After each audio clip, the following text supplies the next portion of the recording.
பொங்கல் எப்படி வைப்பதுன்னு பார்ப்போமா. குதிரைவாளி 1 டம்ளரு, பாசிப்பருப்பு 1/2 டம்ளரு, இஞ்சி 1 துண்டு, தேவையான அளவு உப்பு, இதெல்லாம் கழுவி குக்கரில் வைப்போம். பாசிப்பருப்பும் குதிரைவாளியும் போட்டு தண்ணி ஊற்றி ஒரு கழுவு கழுவிடணும். 2 கழுவு கழுவி கீழே ஊற்றிடணும்.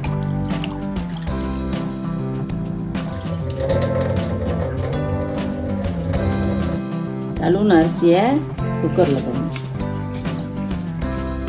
குக்கரில் போட்டு 1 டம்ளர் அரிசிக்கு நல்லா 4 டம்ளர் தண்ணி வைக்கணும். 4 டம்ளர் வச்சு அந்த இஞ்சி போடணும். இஞ்சி போட்டு தேவையான அளவு உப்பை போட்டு அடுப்பில் வச்சு ஒரு 3 விசில் விடணும்.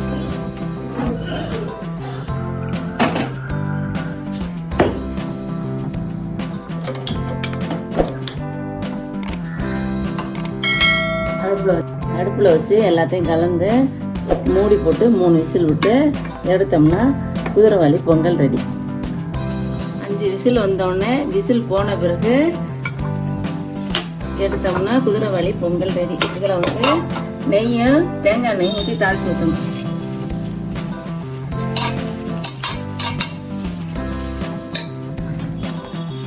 தாளிப்பு கரண்டியில் நெய் ஊற்றிக்கணும் 2 ஸ்பூன்.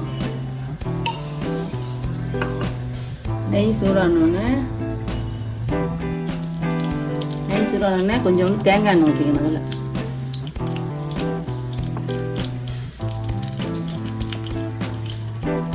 வாசமாக இருக்கும், தேங்காய் போட்டது மாதிரி இருக்கும். தேங்காய் எண்ணெய் ஊற்றணும்னா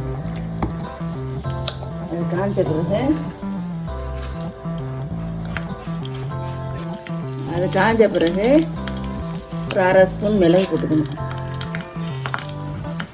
மிளகு போட்டு 1 ஸ்பூனு ஜீரகம் போட்டுக்கணும். இது பொரிஞ்சோடனே பொங்கலில் ஊற்றிக்கணும்.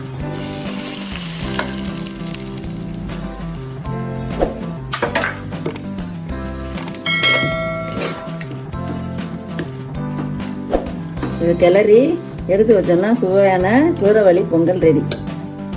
குதிரைவாளி பொங்கல் ரெடி ஆயிடுச்சு. சாப்பிடலாமா? பொங்கலுக்கு தேங்காய் சட்னி, பாசிப்பருப்பு சாம்பார்.